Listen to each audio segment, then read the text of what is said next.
નમસ્કાર, હું છું ડોક્ટર નમ્રતા વિરેલિયા, સ્ત્રી રોગ નિષ્ણાત. આજે આપણે માસિક સમયે આરામ કરવો જોઈએ કે નહીં એના વિશે વાત કરશું.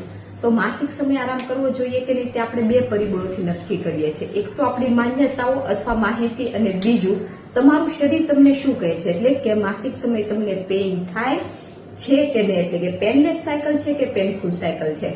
તો આપણે પેલા વાત કરીએ કે આ માન્યતાઓ અથવા તો ઇન્ફોર્મેશન આપણી પાસે ક્યાંથી આવી. તો આ ઇન્ફોર્મેશન આપણી પાસે બે સ્ત્રોતથી આવી. એક તો તમારા મમ્મીના મમ્મી, એટલે પેઢી દર પેઢી જે માહિતી છે તમારી પાસે એ, અને બીજું છે સોશિયલ મીડિયા. તો આપણે સૌપ્રથમ જૂની માન્યતાની વાત કરીએ તો પહેલાના જમાનામાં સ્ત્રીઓને માસિક સમયે અલગ રૂમમાં રાખવામાં આવતી.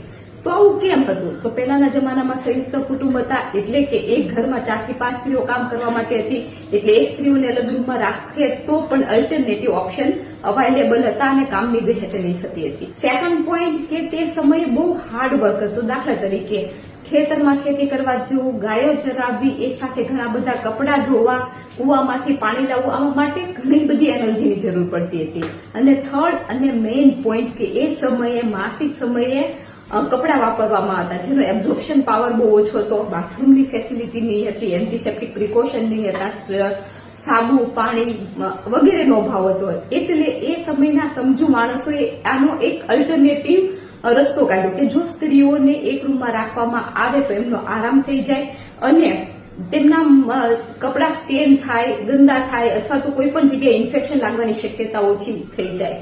તો વૈજ્ઞાનિક રીતે પણ આમાં ફાયદો હતો, એટલે આપણે એને માન્યતામાં બદલી નાખી, જે અત્યારે ઘણા બધા લોકો ફોલો કરતા હોય છે. અત્યારે તો જે સોર્સમાંથી આ નિયમ બનાવવાનો હોય એ સોર્સ એટલે કે પરિસ્થિતિ જ અલગ છે.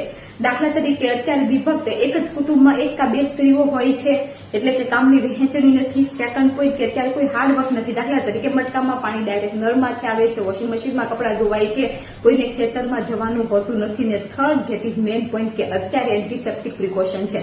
દાખલા તરીકે બ્લડ શોષી શકે એવા સારા પેડ, બાથરૂમની ફેસિલિટી, સાબુ છે, પાણી છે, અને ઘણી બધી ફેસિલિટીઓ છે. તો શું આપણે એ નિયમ ફોલો કરવો જોઈએ કે શું કરવું જોઈએ, આ આપણે બીજા એપિસોડમાં વાત કરીશું.